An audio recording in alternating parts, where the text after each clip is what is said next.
Qué bueno que está con nosotros. Esto es Conversaciones. Comenzamos.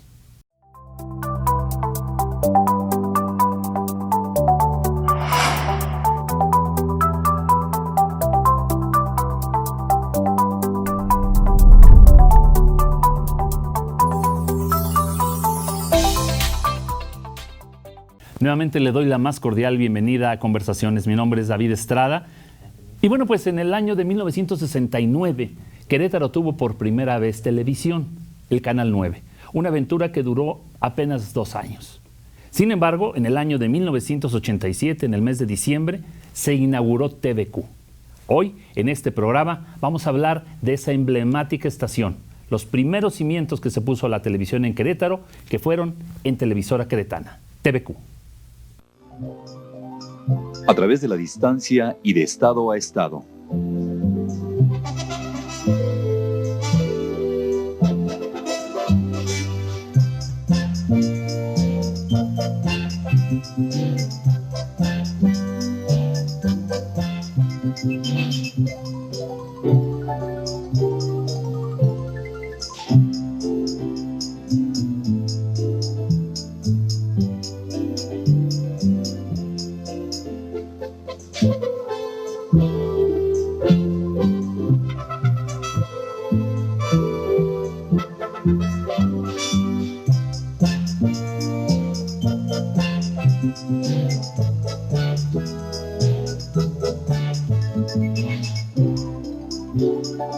En todo el centro del país, TVQ es la opción en televisión.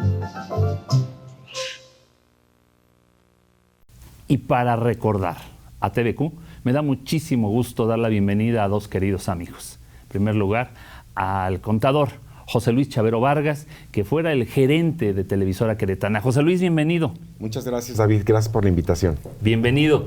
Y también, amigo muy querido, Ricardo Alfaro López, el jefe de producción, el gerente de producción de TVQ. ¿Qué tal, David?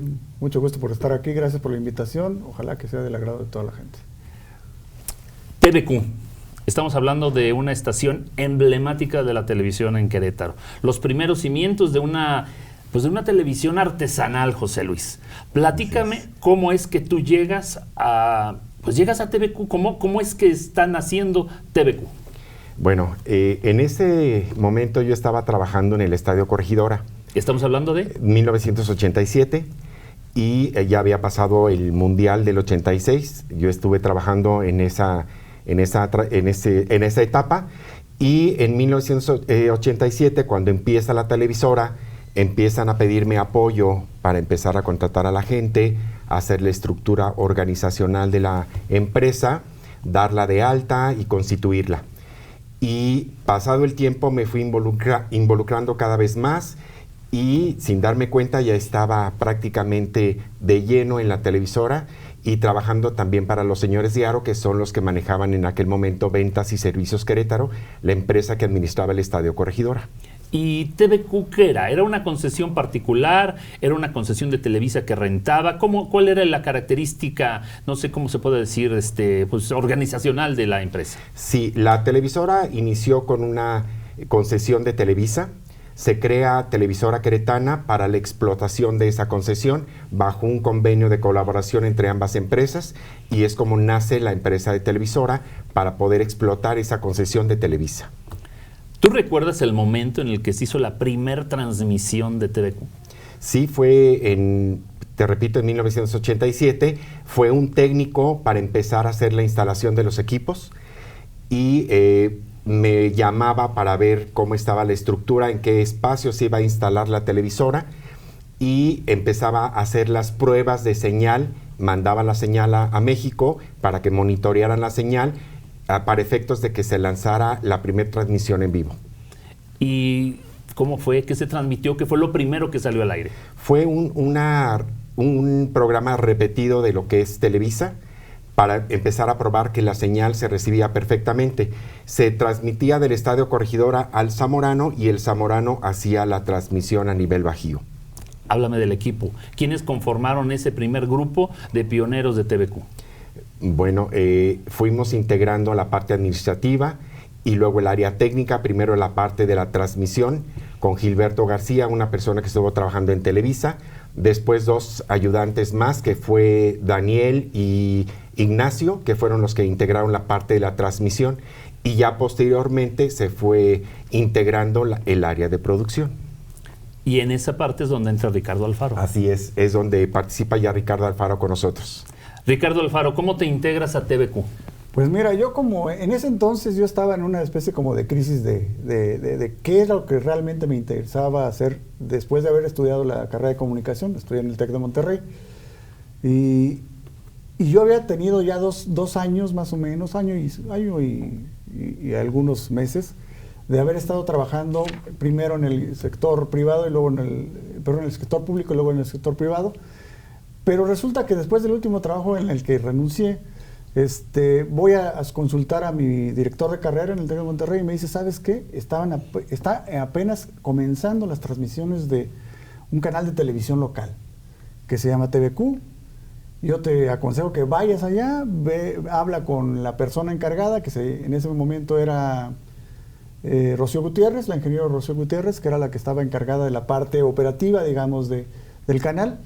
Y yo llegué presentándome como una persona, como si no tuviera experiencia en el asunto, ¿no? Sí, había estudiado, sabía de televisión, era la área que más me gustaba, pero yo llegué no con el afán de decir aquí yo me las sé todas y yo soy el que va a partir el queso aquí, ¿no? Llegué más bien con una visión más de quiero aprender y pues por aprender a veces no le pagan a nadie. Entonces comencé trabajando como si fuera un practicante. Y posteriormente a los 3-4 meses ya me ofrecieron un puesto. Pero inicialmente nada más era un simple técnico como los demás. O sea, era otro técnico más de transmisión junto con Daniel Aguayo, con Nachito Olvera. Todavía no llegaba Gilberto a la parte de transmisión. Era una persona, un chico que no me acuerdo su nombre, que se llamaba Roberto, que duró muy poco realmente. Y poco a poco yo me fui haciendo un poco más bien necesario, ¿no? Porque obviamente quienes estaban como operadores de transmisión pues desconocían el manejo de cámaras, desconocían el manejo de las videocaseteras, y yo era una persona pues, joven a fin de cuentas, era muy inquieto. Y yo vi que había mucho equipo instalado, más bien mucho equipo regado, estaba guardado en bodegas y demás, y no estaba instalado. Había un switcher, había cámaras, había videocaseteras para grabar portátil, había baterías, había todo, pero no estaba instalado. Y dije, bueno, esto se tiene que hacer algo. Entonces, yo no era técnico, pero pues me las ingenié para ser técnico y me compuse precisamente a leer los manuales de todos los equipos y a descubrir cómo se conectaban. Y fue cuando comenzamos ya a comenzar a producir. Comencé a conectar las cámaras, hice pruebas con las cámaras, salí a grabar precisamente a la calle para hacer identificaciones de canal y ese tipo de cosas. O sea, y ya me llevaba a los chicos que eran de transmisión, así de, a ver, vente y ayúdame, porque pues tú sabes que en ese tiempo las cámaras eran de videocasetera por separado, ¿no? Entonces era una videocasetera súper pesada y yo era el camarógrafo, ¿no? Entonces, pues, sí, ese fue mis inicios. Realmente no llegué con el afán de quererme quedar en la producción, sino simplemente era, pues, quiero aprender. Pero pues aprendí prácticamente en forma autodidacta, ¿no? Y ya después con el tiempo, con la gente que se fue integrando, productores que venían de México y demás, pues obviamente te vas involucrando y aprendiendo de ellos, que es lo que justamente me fue dando la experiencia, ¿no? Y ya más tarde, pues ya prácticamente yo dominaba el área como cualquier otro, ¿no? ¿Y cuál fue tu experiencia de la academia, de la escuela y más del TEC de Monterrey, pues ya a lo que es la práctica, ¿no? Pues mira, los equipos eran similares. Lo curioso es que eran similares los equipos que tenía el TEC de Monterrey en ese entonces. Eran de la misma marca y era todo igual. Entonces no me resultó nada fuera de lo familiar, o sea, el switcher era exactamente igual que el que tenía el TEC de Monterrey. Las cámaras eran muy similares a las que tenía el TEC de Monterrey. Pues yo ya lo había utilizado en la escuela, entonces pues era en el mismo formato. Manejábamos el formato 3/4, el Umatic 3/4. Entonces pues yo ya había hecho la experimentación de todo eso y fue, te digo, lo que más me interesó. Afortunadamente el profesor que teníamos en el área de televisión en el TEC de Monterrey, pues era una persona que le encantaba formarte no nada más para que fueras productor, o sea, de que arrastraras lápiz y diseñaras programas y ese tipo de cosas, sino también se preocupaba porque supieras la parte técnica. Y eso fue lo que me dio la ventaja, ¿no? De que pues yo sabía la parte técnica también. ¿Quién fue tu profesor? Ay, no me acuerdo el nombre. Se lo debemos. Sí, no me acuerdo el nombre exactamente. Claro. Villaseñor se apellidaba. Bien. Y José Luis, ¿dónde están las instalaciones? ¿Por qué se determina que sea ahí donde se instale TVQ? Platícanos y con qué se contaba. Lo que menciona Ricardo es muy cierto. Prácticamente nos llegó todo el equipo de Televisa y sí, tuvimos que empezar prácticamente de cero. ¿Por qué se eligió el Estadio Corregidora? El Estadio Corregidora tenía la altura específica para poder mandar la señal de transmisión al Zamorano. En una de las torres se podía colocar la antena de transmisión para poderle enviar al Zamorano y el Zamorano hiciera la transmisión a nivel bajío. Pero sí, efectivamente, empezamos prácticamente de cero y empezar a destapar cajas y empezar a armar todo. Efectivamente, como bien lo menciona Ricardo. Y sí, empezamos de esa forma. Y el estadio se eligió precisamente por la ubicación física que tenía para poder empezar las transmisiones.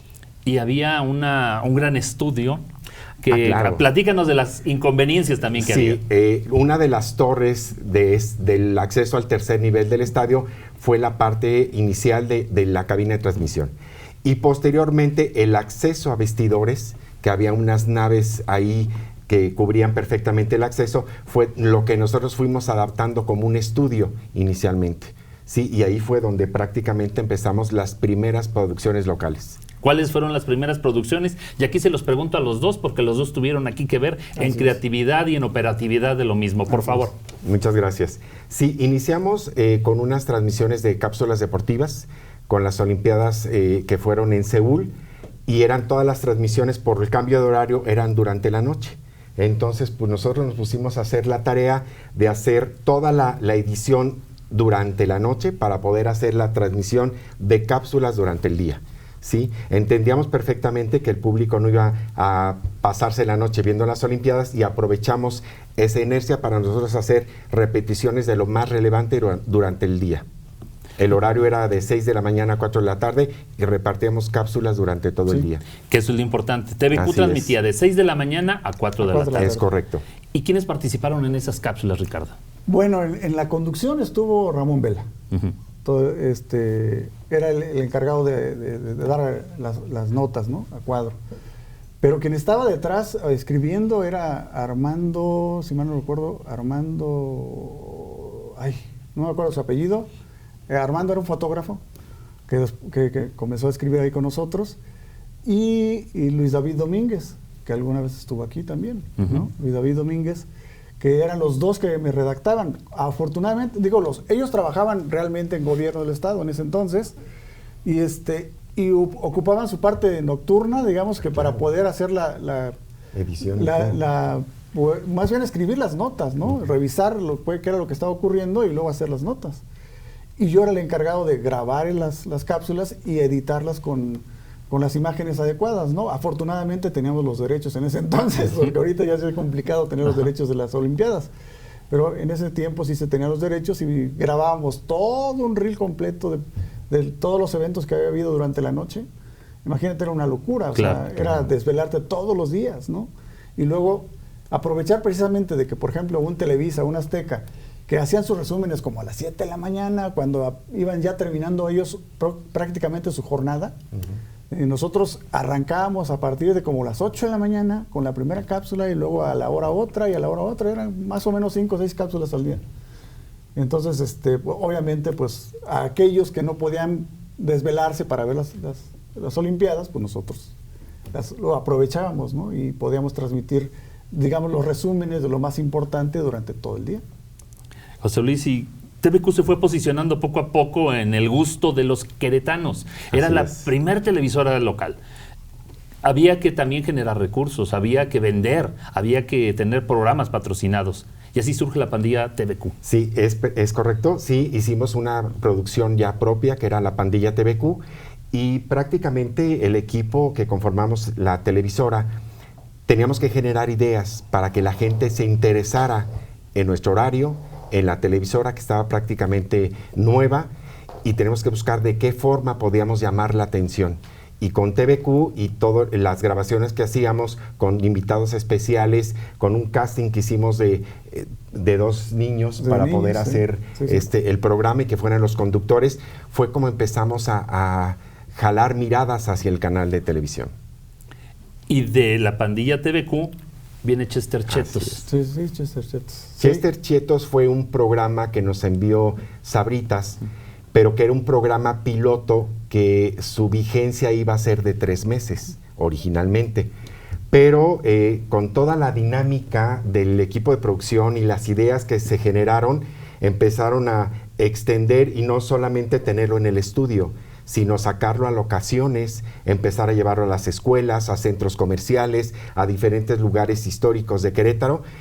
Y ese programa, que originalmente iba a durar 3 meses, duró más de 2 años. Así es. Sí, fue un efecto colateral que se dio al sacarlo del estudio y llevarlo a las localidades. Y la gente le gustaba verlo, sobre todo a los niños. La verdad es que fue un esfuerzo colectivo realmente. O sea, a pesar de que obviamente el encargado principal era Rocío Gutiérrez, pues realmente quienes poníamos todo el empeño, me acuerdo, comenzó con nosotros también Luis David con ese programa, Luis David, Domínguez, Toño Escárcega, Héctor Murillo, que alguna vez estuvo por acá, Héctor Murillo, había mucha gente que estaba involucrada en esto, pero era realmente un esfuerzo realmente sobrehumano, o sea, realmente aprovechamos el entusiasmo que todos éramos jóvenes en ese entonces, y por más que se nos complicara la vida, cambiamos de escenografía cada semana. ¿Te puedes imaginar eso? No. Y nos podíamos, llegamos a instalar un parque, el set de un parque completo con un árbol de veras. Sí. Que te voy a contar, nos lo fuimos a cortar en forma clandestina. O sea, de la noche nos salimos con la camioneta del canal y dijimos, y Luis David era digamos, el perpetrador de este tipo de cosas, ¿no? Vamos a buscar un árbol. Le dije, pues, ¿de dónde lo sacamos? Vamos a cortarlo. Y salimos a cortarlo ahí cerca del Estadio Corregidora. No sé dónde lo encontramos, pero llegamos y le dimos... ¿Qué tiempos? Ahora ya te hubieran demandado. Al árbol, sí, te lo juro. Y lo pusimos ahí y lo tuvimos para toda la semana. Y había, pues, era un parque. Nos conseguimos hasta una de estos tendajones que son de lámina y demás, así, de refresco que viene ahí. Pues lo pusimos allí, trajimos tierra de veras, o sea, poníamos tierra de verdad, hicimos una playa. O sea, hubo un montón de cosas, o sea, pero realmente teníamos muchas ganas de hacerlo, ¿no? Claro. Y entonces hacíamos cada semana era cambiar escenografía y era siempre estando quebrando la cabeza de que ahora qué vamos a hacer, improvisando. Ahora dónde va a estar, Chester, porque era el asunto de que fuera el personaje el que estuviera en diferentes ambientes, ¿no? Porque así también lo presentaban en su comercialización. Entonces ese era el reto, ¿no? Grabar, editar, que es lo más difícil, y después transmitir. La primera transmisión, el eclipse. A ver, ¿cómo fue eso, La primera transmisión en vivo. En vivo. Fue el eclipse. Realmente fue una ocurrencia. Nosotros pensábamos grabarlo. Pensábamos que lo íbamos a grabar. Y resulta que en ese entonces estaba en el área de transmisión, ya había entrado Alberto Orozco, al área de transmisión. Era el segundo de a bordo de Gilberto. ¿Gilberto qué? Ya no me acuerdo de su apellido. Gilberto García. Y Beto nos dice, ¿sabes qué? Pues ¿por qué no lo transmitimos en vivo? Dije, ¿y puedes? ¿Seguro que sí? Dije, pues sí, se puede. Me dice, pues nada más tú dame la línea de video y la línea de audio y lo llegamos hasta acá. Nos fuimos hasta la torre donde estaba el área de transmisión, a la torre en el estadio, nos fuimos al área de transmisión y desde ahí pusimos nuestra cámara hasta allá. Le pedimos a Toño Romero, precisamente. Toño Romero fue el que nos ayudó a transmitir precisamente este hecho, y fue lo que hicimos. O sea, realmente lo hicimos de ocurrencia. O sea, nos dijeron, si se puede, pues va. Y fue la primera transmisión en vivo. Así es. Y bueno, para la época era algo inusitado, ¿no? Así es. Y como bien dice Ricardo, hubo efectos colaterales, mandamos a hacer también unos lentes especiales con el logotipo de TVQ y los repartíamos a la gente para que pudiera verlo y proteger sus ojos. Sí, fue parte de lo que hicimos también como ideas inmediatas y mandamos a hacer esos lentes especiales con protección para que pudieran apreciarlo. Y como ese tipo de situaciones que hicimos, aparte de eso, generamos también otra programación para seguir llamando la atención a la gente, que fue TV Autos Corregidora. TV Autos Corregidora. Que también claro, prácticamente vendíamos autos por televisión. Y era la idea de, bueno, ¿cómo podemos seguir llamando la atención del público? ¿Cómo podemos que las miradas lleguen a nosotros? Y era ocurrencia tras ocurrencia y vamos a hacerlo. Y como bien dice Ricardo, éramos un grupo de jóvenes con muchas ganas de hacer cosas. ¿Sí? Sí, obviamente tenemos en las manos un medio de comunicación muy poderoso, pero también el conjunto de toda esa juventud fue lo que logró que hiciéramos todos esos proyectos una realidad. Y también comienzan a, pues un poco a involucrarse en lo que es la noticia. Antes de entrar a los noticieros, tuvieron ya el contacto con el gobierno estatal y empezaron a transmitir los informes gubernamentales mensuales del entonces gobernador. Así es, con el licenciado Mariano Palacios. Sí, nos presentamos en Palacio y le ofrecimos la transmisión de su informe mensual. Él le encantó la idea y de ahí fue cuando empezamos a iniciar la transmisión de su informe mensual. ¿Cuáles eran las dificultades técnicas de grabar? Y aparte de grabar con una personalidad como el gobernador, ¿no? Que siempre imponen, ¿no? Sí, claro. No, ¿cuáles eran? Era complicado, porque él escogía el lugar donde quería grabar. Entonces teníamos que llegar con mucha antelación para ver cuáles eran las condiciones de iluminación, sobre todo, ¿no? Y me acuerdo una vez un detalle que nos pasó, de lo complicado, para que te des cuenta de lo complicado que era. Alguna vez nos dijeron, ¿sabes qué? Es que ahora al gobernador se le ocurrió grabar el mensaje desde la radio de la sierra. Vamos a la sierra con todo nuestro equipo y demás, comenzamos a conectarnos y todo el rollo. Pusimos solamente dos lámparas, 2 lámparas de 1000 watts cada una. Resulta que la instalación no estaba adecuada para poder aguantar 2000 watts. Conectamos y que se nos va la luz. Sí, yo seguí grabando y el gobernador ni se inmutó, Siguió con su rollo y estaba a oscuras. Ajá.